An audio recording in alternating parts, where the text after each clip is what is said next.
வணக்கம் ஜோதிட நண்பர்களே. பொதுவாக ஜோதிடம் என்பது பல விஷயங்களையும் உள்ளடக்கிய ஒரு கணித அறிவியல். இதில் தேடல் அப்படிங்கிறதே முடிவடையாத ஒன்று. தேட தேட புதுசாக வந்துக்கிட்டே தான் இருக்கும். ஆனால் இந்த ஜோதிடம் அப்படிங்கிறது மனிதர்களுடைய வாழ்க்கையை பற்றி தெரிந்து கொள்வதற்கான ஒரு முக்கியமான டூலாக யூஸ் ஆகிட்டுருக்கும். இந்த ஜோதிடத்தில் கிரக நிலைகள் அப்படிங்கிறது தான் ரொம்ப முக்கியம். காரணம் அதுதான் பலன்களை கொடுக்கக்கூடியது. அடுத்தபடியாக வர்றது ராசியும் லக்னமும். இந்த ராசியும் லக்னமும் சேர்ந்து தான் ஒரு மனிதர்களுடைய மனதையும் குணத்தையும் வாழ்க்கை அமைப்பையும் இன்னும் மற்ற விஷயங்கள் எல்லாத்தையுமே வடிவமைக்குது. ஏற்கனவே நம்ம சேனலில் இந்த ராசியும் லக்னமும் சேர்ந்த நிலைகளில் என்ன மாதிரியான பலன்கள்லாம் இருக்கும், எப்படிப்பட்ட விஷயங்கள் காரியங்கள் உறவு முறைகள்லாம் அவங்களுக்கு அமையுது, எதெல்லாம் அவங்களுக்கு சாதகமாக இருக்குது, எதெல்லாம் அவங்களுக்கு பாதகமாக இருக்குது, அவங்களுடைய வாழ்க்கை எதை நோக்கி போகுது அப்படிங்கிறத பற்றியெல்லாம் சொல்லியிருப்போம். பார்க்காதவங்க மறக்காமல் செக் பண்ணி பாருங்கள். டிஸ்கிரிப்ஷனில் ப்ளேலிஸ்ட் லிங்க்கும் இருக்குது. இந்த பதிவு அதனுடைய தொடர்ச்சி. அதாவது போன பதிவுகளில் அவங்களுடைய வாழ்க்கை நிலை எப்படி இருக்கும், இன்னும் மற்ற விஷயங்கள்லாம் எப்படி இருக்கும் அப்படிங்கிறத பற்றி பார்த்தோம். இந்த பதிவில் அதனுடைய முரண்பாடுகள் என்ன அப்படிங்கிறத பற்றி பார்க்க போகிறோம். அதாவது நம்மளுடைய வாழ்க்கையில் ஒரு சில விஷயங்கள் நமக்கு சரியாக இருக்கும், ஆனால் அது வெளியிலையோ மற்றவங்களுக்கோ தவறாக இருக்கும். இன்னும் சில விஷயங்கள் மற்றவங்களுக்கு சரியாக இருக்கும், நமக்கு அது தவறாக இருக்கும். சில விஷயங்கள் மட்டும்தான் நமக்கும் சரி மற்றவங்களுக்கும் சரி ஒத்து போக செய்யும், இல்லைன்னா ஒத்து போக செய்யாது. ஸோ இந்த முரண்பாடுகள் அப்படிங்கிறது எல்லாருக்கும் ஒரே மாதிரி ஒரே விஷயங்களில் அமையாது. ஒவ்வொருத்தருக்கும் ஒவ்வொரு விஷயங்களில் ஒவ்வொரு சூழ்நிலைகளில் தான் இருக்கும். ஸோ இந்த முரண்பாடுகளுக்கு முக்கிய காரணமாக இருக்கிறது இந்த ராசியும் லக்னமும் தான். இதைத்தான் ஜோதிடத்தில் விதி மதி கதி அப்படின்னு ரொம்ப சிம்பிளாக ஷார்ட்டாக சொல்லுவாங்க. இதை விதி கெட்டா மதியப்பார், மதி கெட்டா விதியப்பார் அப்படிங்கிற பழமொழிகள்லாம் இருக்கும். ஸோ அந்த முரண்பாடுகள்லாம் என்ன, எப்படி வேலை செய்யுது, ஒவ்வொரு ராசியும் லக்னத்துக்கும் என்ன மாதிரியான அமைப்புகளை இது ஏற்படுத்துது அப்படிங்கிறத பற்றி தான் இந்த பதிவில் நம்ம பார்க்க போகிறோம். தொடர்ச்சியாக எல்லா ராசி லக்ன காம்பினேஷன்களுக்கும் வீடியோ கண்டிப்பாக போடுவோம். ஸோ சேனலை சப்ஸ்கிரைப் பண்ணாங்க, சப்ஸ்கிரைப் பண்ணி வச்சுக்காங்க. வீடியோ பிடிச்சிருந்தா லைக் பண்ணுங்கள், மற்றவங்களுக்கும் ஷேர் பண்ணுங்கள், என்ன பிடிச்சிருக்குங்கிறத கமெண்ட் பண்ணுங்கள். சிம்ம ராசி மேஷ லக்னம். இந்த சிம்ம ராசி மேஷ லக்னத்தில் பிறந்தவங்க ரொம்பவுமே ஸ்ட்ராங்கான நபர்களாகவும் போல்டான நபர்களாகவும் இருப்பாங்க. எதற்கும் துணிந்தவர்களாக இருப்பாங்க. ராஜதந்திரிகள் அப்படின்னும் இவங்களை சொல்லலாம். ஜென்ரலாக இவங்களெல்லாம் பார்த்தா ரொம்ப கேஷுவலாக ஏதோ செஞ்சிட்ருக்கிற மாதிரி தான் தெரியும். ஆனால் ரொம்பவுமே ஷார்ப்பான ஆட்கள். இவங்க என்ன செய்கிறாங்க, ஏன் அதை செய்கிறாங்க அப்படிங்கிற உள்ள அர்த்தமெல்லாம் அவங்களுக்கு தான் முழுசாக புரியும். ரொம்ப இன்ட்யூஷன் நிறைந்த நபர்களாகவும் இருப்பாங்க. உள்ளுணர்வை நம்பக்கூடியவங்களாக இருப்பாங்க. இவங்க அவ்வளோ சீக்கிரம் எந்த ஒரு விஷயத்தையுமே எக்ஸ்பிரஸ் பண்ணவே மாட்டாங்க. சொல்கிறத காட்டிலும் செய்கிறது பெருசு அப்படின்னு சொல்லக்கூடியவங்களாக இருப்பாங்க. அதனால் சும்மா ஏதோ ஒன்று பேசிட்டு அதை இதையும் செஞ்சுட்டு இருக்கிறது அப்படிங்கிறதெல்லாம் இவங்களுக்கு சுத்தமாக பிடிக்காது. எதாக இருந்தாலும் ஒரு அர்த்தத்தோட பிரயோஜனமாக செயல்படணும் அப்படின்னு நினைக்கக்கூடியவங்க. உண்மையிலேயே சிறந்த ஒரு வழிகாட்டிகளாகவும் இவங்க இருப்பாங்க. பிடிவாதம் அதிகம் இவங்ககிட்ட இருக்கும், கோபக்காரங்களாகவும் இருப்பாங்க. பட் இதெல்லாம் எங்கே அதிகமாக வேலை செய்யும் அப்படின்னா நேர்மை தவறும் பட்சத்தில். உண்மையிலேயே இவங்க ரொம்பவுமே நேர்மையான கராரான ஆட்கள். ஸோ அந்த நேர்மை தவறும் பட்சத்தில் இவங்க அந்த லிமிட்டை க்ராஸ் பண்ணாலும் சரி, அல்லது மற்றவங்க அந்த லிமிட்டை க்ராஸ் பண்ணாலும் சரி, இவங்களால் அதை ஏற்றுக்க முடியாது. ஸோ அந்த மாதிரி சுச்சுவேஷன்ஸ் எல்லாம் எரிமலை மாதிரி இவங்க செயல்படுவாங்க. பிடிவாத குணம் அப்படிங்கிறது அதிகமாகவே இருக்கும். இவங்களை பொறுத்த வரைக்கும் சரினா சரிதான், தப்புனா தப்பு தான். அது தான் செஞ்சிட்டாலும் சரி, மற்றவங்க செஞ்சிட்டாலும் சரி. தப்பு அப்படின்னா நான் மன்னிப்பு கேட்க தயாராக இருக்கேன். ஆனால் அதுவே அடுத்தவங்க தப்பு செஞ்சுட்டாங்க அப்படின்னா மன்னிக்க தயாராக இருக்கிறது இல்லை. அதுக்கு ஏற்ற தண்டனை அப்படிங்கிறது கண்டிப்பாக இவங்ககிட்ட இருக்கும். சைலண்ட்டாக இருந்து தண்டனை கொடுக்குறவங்கள கூட இவங்க சாமர்த்தியசாலிகள் அப்படின்னு சொல்லலாம். இதெல்லாம் கேட்குறதுக்கு நல்லா இருக்குது. பட் இதெல்லாம் தான் இவங்களுடைய முரண்பாடுகளாகவும் அமையுது. அதாவது அளவுக்கு மீறினால் அமிர்தம் நெஞ்சு அப்படின்னு சொல்லுவாங்க. அந்த மாதிரி தான் ரொம்பவுமே நேர்மையாக இருந்தா அப்படின்னா எல்லாரும் சில பிரச்சனைகளை ஃபேஸ் பண்ணத்தான் செய்வாங்க. இது வந்து புதுசாலாம் யாருக்கும் சொல்லி தெரிய வேண்டியதில்லை. இது எல்லாருக்குமே தெரிஞ்சது தான். ரொம்பவுமே நேர்மையான ஆட்கள் உலகத்தில் பிழைக்க முடியாது. அதே போல் ரொம்பவுமே மோசமான ஆட்களும் சர்வை பண்ணுறது கஷ்டம்தான். ஸோ எதுவுமே ஒரு அளவோடு இருக்கும் பட்சத்தில் பிரச்சனை கிடையாது. அளவு மீறி போகும்போது தான் அங்கே வந்து சில விஷயங்கள் பேக் ஃபயர் ஆகிடுது. ஸோ அந்த மாதிரி தான் இந்த சிம்ம ராசி மேஷ லக்னம் அப்படின்னு எடுத்துக்கும் பொழுது இவங்களுடைய நேர்மை, உண்மை, சத்தியம், இந்த மாதிரி பாசிட்டிவான சமாச்சாரங்கள், நல்ல விஷயங்களே ஓவர்டோஸ் ஆகும். அது இவங்களுக்கு சில நேரங்களில், அதாவது இந்த ஆகாத காலகட்டங்கள், போதாத காலகட்டங்கள் அப்படின்னு வரக்கூடிய கால நேரங்களில் இவங்களுக்கு பிரச்சனையாக மாறும். இன்னொரு விஷயமும் இவங்கக்கிட்ட இருக்குது. என்னதான் இந்த சிம்ம ராசி மேஷ லக்னம் அப்படிங்கிற ரொம்பவுமே போல்டான ஆட்களாக இருந்தாலும் கல்லுக்குள் ஈரம் அப்படின்னு சொல்கிற மாதிரி இவங்களும் பாசம், நேசம், அன்பு போன்ற விஷயங்களுக்கு ஏங்கக்கூடியவங்களாகவே இருக்கிறாங்க. உண்மையிலேயே இவங்க வந்து ரொம்பவுமே கராரான பேர்மொழிகள் தான், அதில் எந்த ஒரு சந்தேகமும் கிடையாது. ஆனால் அன்பு, பாசம், இந்த சென்டிமெண்ட் விஷயங்கள் வந்துருச்சு அப்படின்னா அதில் இவங்க கண்மூடித்தனமாக செயல்படவும் செய்வாங்க. முன்னாடியே சொல்லிட்டேன், இவங்க வந்து எக்ஸ்ப்ரெசிவ் கிடையாது. ஸோ இவங்களுடைய அன்பையும் பாசத்தையும் இவங்க வந்து அவ்வளோ சீக்கிரம் வெளிக்காட்டவே மாட்டாங்க. ஆனால் இவங்களுக்குள்ள அந்த ஒரு எதிர்பார்ப்புகள் அப்படிங்கிறது எப்போவுமே இருந்துக்கிட்டு இருக்கும். தன்னை ஒருத்தவங்க உண்மையாக நம்புகிறாங்க, தன்னை ஒருத்தவங்க உண்மையாகவே மதிக்கிறாங்க அப்படின்னு இவங்க ஃபீல் பண்ணிட்டாங்க அப்படின்னா அவங்க எப்பேற்பட்ட நபர்களாக இருந்தாலும் சரி அவங்கள என்றைக்குமே விட்டு கொடுக்கவே மாட்டாங்க. அவங்களுக்காக உயிரையும் கொடுக்க துணிந்தவர்களாக இருப்பாங்க. அவங்க மேலே அளவு கடந்த அன்பு, பாசம், நேசம் பொழியக்கூடியவங்களாக இருப்பாங்க. இவங்க வந்து உண்மையிலேயே அதிகபட்சமாக எதிர்பார்க்குறதே அந்த ஒரு விஷயம்தான், நம்பிக்கையும் மரியாதையும். மற்றவங்க கிட்டேருந்து இவங்க அதிகபட்சமாக எதிர்பார்க்கக்கூடியது இது ஒன்று தான். இந்த விஷயத்தை மட்டும் இவங்க ஒருத்தங்க கிட்ட பார்த்துட்டாங்க அப்படின்னா அவங்களுடைய லைஃபுக்கும், அவங்களுடைய முன்னேற்றத்திற்கும், அவங்களுடைய சேஃப்டிக்கும் இவங்க கேரண்டியாக இருப்பாங்க. அவங்கள அப்படியே கையில் வச்சு தாங்கக்கூடியவங்களாக இருப்பாங்க. பட் இங்கே என்ன பிரச்சனை ஆகுது அப்படின்னா, முன்னாடியே சொன்னதான், இவங்க வந்து எக்ஸ்ப்ரெசிவ் கிடையாது. ஸோ வெளிப்படையாக எதையும் சொல்ல மாட்டாங்க.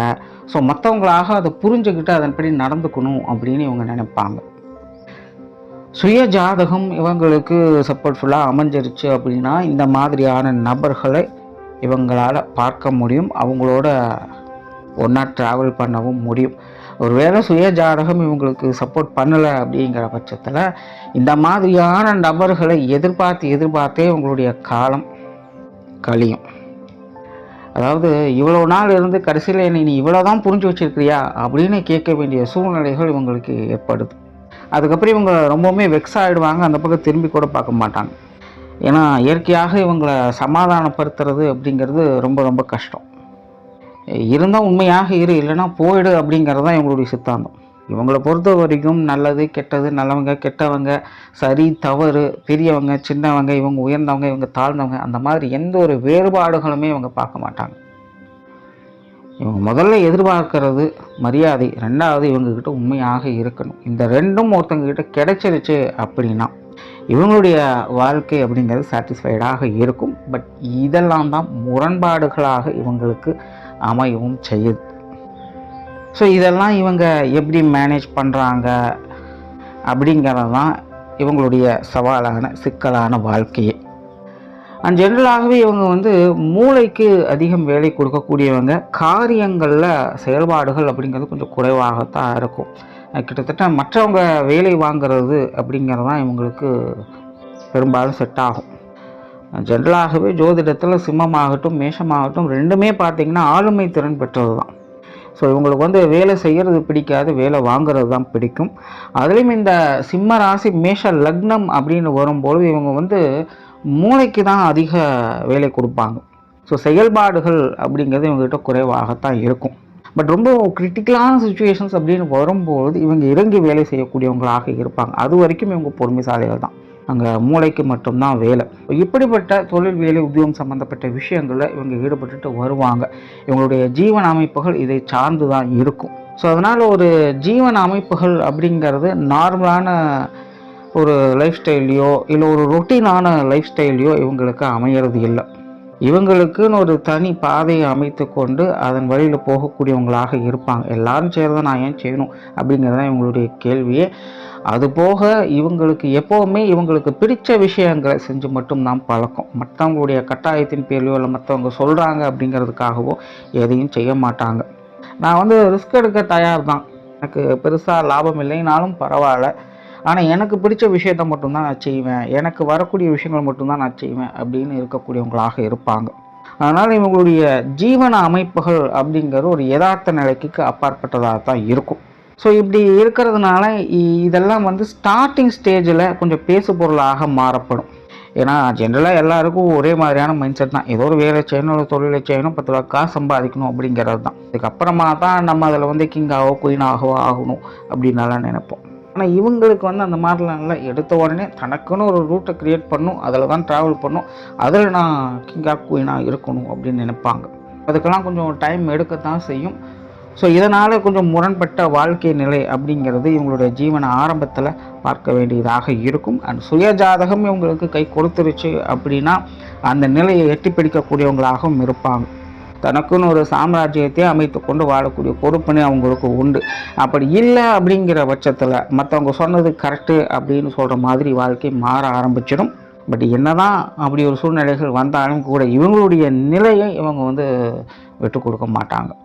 ஸோ ஜீவன நிலைகள் இந்த மாதிரியான முரண்பாடுகள் அப்படிங்கிறது கண்டிப்பாக இருக்கும். அண்ட் இவங்க ரொம்பவுமே ஸ்ட்ரிக்டான நபர்களாக இருப்பாங்க. மேனேஜ்மெண்ட் திறன் அப்படிங்கிறது அதிகமாக இருக்கும், மற்றவங்களை கண்ட்ரோல் பண்ணக்கூடிய ஆற்றல் அதிகமாக இருக்கும்.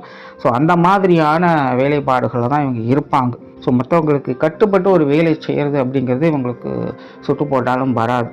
அப்படியே மற்றவங்க சொல்கிறத இவங்க கேட்டு செய்யணும் அப்படின்னாலும் கூட தன்னை விட மேலே இருக்கிறவங்க, உயர் பதவியில் இருக்கக்கூடியவங்களுடைய பேச்சுக்களை தான் இவங்க கேட்பாங்க.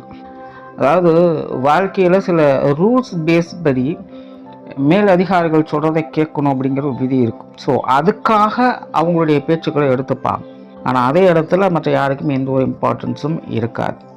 ஸோ இவங்க இயற்கையாகவே ஒரு பவர்ஃபுல்லான கண்ட்ரோலான ஜீவனத்தை தேடி ஓடிக்கொண்டிருப்பவங்களாகவும் இருப்பாங்க. இது சார்ந்த விஷயங்களும் நிறைய முரண்பாடுகளை இவங்க பார்க்க வேண்டியதாக இருக்கும். குடும்ப வாழ்க்கை அப்படின்னு பார்க்கும்போது ஜென்ரலாகவே இவங்களுக்கு ஒரு நார்மலான குடும்ப அமைப்பு அப்படிங்கிறது இருக்கும். அதாவது திருமணத்துக்கு முன்னாடி வரைக்கும் பெற்றோர்கள், உடன்பிறப்புகள் அப்படின்னு ஒரு லைஃப் ஸ்டைலை பார்த்துக்கிட்டு இருப்பாங்க. அதுவே திருமணத்திற்கு பிறகு பார்த்திங்கன்னா கணவன் மனைவி உறவுகள், குழந்தைகள் வாழ்க்கை அப்படின்னு அந்த விஷயங்களை நோக்கி போக ஆரம்பிச்சிடுவாங்க. ஸோ திருமணத்திற்கு முன்னாடி இவங்க தான் உலகம், திருமணத்துக்கு பிறகு அவங்க தான் உலகம் அப்படிங்கிற மாதிரி தான் இவங்களுடைய குடும்ப வாழ்க்கை அப்படிங்கிறது இருக்கும். நார்மலாக குடும்ப அமைப்புகள் அப்படிங்கிறது இவங்களுக்கு பெரும்பாலும் ஓகே தான். எங்கே இவங்க லாக் ஆகிறாங்க அப்படின்னா அந்த சென்டிமெண்ட் விஷயங்களை தான். அளவுக்கு அதிகமாக ஒருத்தங்களை நம்புவாங்க. பட் சிச்சுவேஷன் காரணமாக இல்லைன்னா ஈகோ காரணமாக இவங்களுடைய அன்பை புரிந்து கொள்ள நிலை அப்படிங்கிறது தவறப்படுது. குறிப்பாக இது பெற்றோர்கள், உடன்பிறப்புகள் வகையில் கொஞ்சம் அதிகமாகவே தென்படும் சொல்லலாம். இந்த முரண்பட்ட நிலைகள், அதுவும் கணவன் மனைவி உறவுகள், குழந்தைகள் அப்படிங்கும்போது அதீதமான அன்பை செலுத்தக்கூடியவங்களாக இருப்பாங்க. ஆனால் இவங்களுடைய ஆக்டிவிட்டீஸ் அப்படிங்கிறது கொஞ்சம் கரடுமுரடாகத்தான் இருக்கும். அதாவது வருமுன் காப்போம் அப்படிங்கிற மாதிரி ஒரு சேஃப்டி மெசேஜோடையே இவங்களுடைய குடும்ப வாழ்க்கை அப்படிங்கிறது இருந்துக்கிட்டு இருக்கும். அதனால் குடும்பத்துக்குள்ளே ஒரு இயல்பான ஆட்டம் பாட்டம் கொண்டாட்டம் அப்படிங்கிறதெல்லாம் கொஞ்சம் குறைவாகத்தான் இருக்கும்.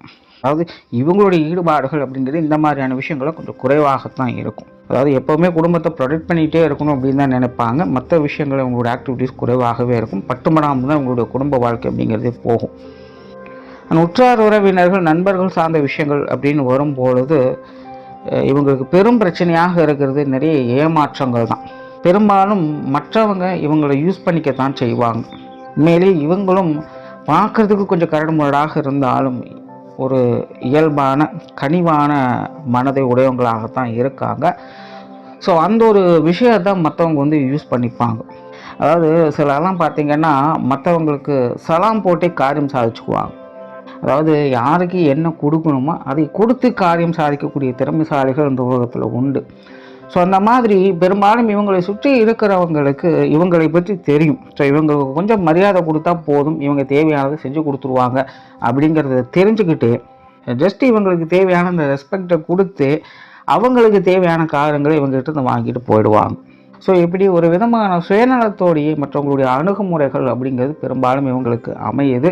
ஸோ இதெல்லாம் இவங்களுக்கு கொஞ்சம் பிரச்சனைகளாகவும் அமையும். என்னடா எல்லாரும் இப்படியே இருக்காங்களே, நன்றி இல்லாமல் இருக்காங்களே அப்படிங்கிற மாதிரிலாம் யோசிக்க வைக்கும். இது வெளி மனிதர்களுடைய விஷயங்கள் அதிகமாக தென்படும். உறவினர்கள் நண்பர்களுடைய விஷயங்கள் அப்படின்னு பார்க்கும்போது பெரும்பாலும் ஒரு பட்டும்படாமல் இருக்கக்கூடிய விஷயங்கள் தான். அதாவது ரொம்ப டீப்பாக அவங்ககிட்ட மூழ்கி இருக்கவும் மாட்டாங்க, அதுக்காக விட்டு விலகி இருக்கவும் மாட்டாங்க. ஆனால் ஆடிக்கு ஒரு தடவை அமாவாசைக்கு ஒரு தடவை அப்படிங்கிற மாதிரி இந்த உறவினர்களுடைய விஷயங்களும் நண்பர்களுடைய விஷயங்களும் அப்பப்போ ஏதாவது ஒரு நல்லதையும் கெட்டதையும் மாறி மாறி பண்ணிக்கிட்டு போயிட்டே இருக்கும். ஸோ நம்ம நல்லது பரவாயில்லப்பா, சரி நீ உங்களோட சேர்த்து இப்படி இருக்கலாம் அப்படி இருக்கலாம் யோசனை பண்ண நேரத்தில் அவங்களே அந்த விஷயங்களை சொதப்பிட்டுறாங்க. சரி இவங்கெல்லாம் ஆகாது, நம்ம பாட்டு நம்ம வேலையை பார்ப்போன்னு எல்லாம் உதவி தள்ளிட்டு இருக்கும்போது திடீர்னு பார்த்தீங்கன்னா அன்பை கொண்டு வந்துட்டுவாங்க. இந்த உறவினர்கள் நண்பர்களுடைய விஷயங்களை பொறுத்த வரைக்கும் எப்படி டெசிஷன் எடுக்கிறதே புரியாத ஒரு குழப்பங்கள் எப்போவுமே இவங்ககிட்ட இருந்துக்கிட்டு தான் இருக்கும். அந்த சொத்து சுகங்கள் கல்வி சம்பந்தப்பட்ட விஷயங்கள்லாம் பார்த்தீங்கன்னா பெரும்பாலும் இவங்களுடைய எதிர்பார்ப்புகளை பூர்த்தி செய்யும். உண்மையிலே இவங்க என்ன எதிர்பார்க்குறாங்க, இவங்களுக்கு என்ன தேவை இருக்குது, இவங்க எதை ஆசைப்படுறாங்க, அதை அடையக்கூடிய நிலை அப்படிங்கிறது இந்த விஷயங்களில் உண்டு. ஸோ மனம் போல் வாழ்க்கை அப்படின்னு சொல்லுவாங்க. ஸோ இந்த கல்வி ரீதியாகவும் சரி அல்லது சொத்து சுகங்களை அனுபவிக்கக்கூடிய விஷயங்களாகட்டும் சரி, இவங்க என்ன நினைக்கிறாங்க, என்ன எதிர்பார்க்குறாங்க அப்படிங்கிறது ரொம்ப ரொம்ப முக்கியம். நம்ம மனசில் நினைக்கிறது அப்படியே வெளியில் பிரதிபலிக்கும் அல்லது நடக்கும் அப்படின்னாலும் சொல்லுவாங்க இல்லையா. ஸோ அந்த மாதிரியான விஷயங்கள் இந்த விஷயங்கள் இவங்களுக்கு பிரதிபலிக்கும். ஸோ இது முழுக்க முழுக்க இவங்க கையில் தான் இருக்குது. ஜாதக ரீதியாக கொஞ்சம் சப்போர்ட் பண்ணக்கூடிய அமைப்புகள் இருந்துருச்சு அப்படின்னா இதெல்லாம் இவங்களுடைய தேவைகளை பூர்த்தி செஞ்சு ஒரு பெரிய லெவலில் இவங்களுக்கான மதிப்பு மரியாதைகளை கூட அது உருவாக்கி கொடுத்துரும். ஒருவேளை ஜாதகம் சரியில்லை அப்படிங்கிற பட்சத்தில் இவங்களுடைய தேவைகள் இவங்களுடைய ஆசைகள் அப்படிங்கிறது நிறைவேறும். பட் என்னென்னா ஆரம்பத்தில் அது சரியாக கவனிக்காமல் விட்டுருப்பாங்க. அன்னைக்கே அதை கிடைச்சிருது, நம்ம தான் சரியாக யூட்டிலைஸ் பண்ணாமல் விட்டுட்டோம், அன்னைக்கே அது தெரியாமல் போயிடுச்சு அப்படிங்கிற மாதிரி யோசிக்க ஆரம்பிச்சிடுவாங்க. இந்த மாதிரி சில கொஞ்சம் லேக் ஆகக்கூடிய விஷயங்களும் ஜாதக ரீதியாக அமையுது. இந்த சிம்ம ராசி மேஷ லக்னத்தை பொறுத்த வரைக்கும் இந்த மாதிரியான சமாச்சாரங்கள் தான் நிறைய முரண்பாடுகளாக அமையுது. ஸோ இதெல்லாம் கொஞ்சம் கரெக்டாக பார்த்துக்கணும். நன்றி, வணக்கம், வாழ்க வளமுடன்.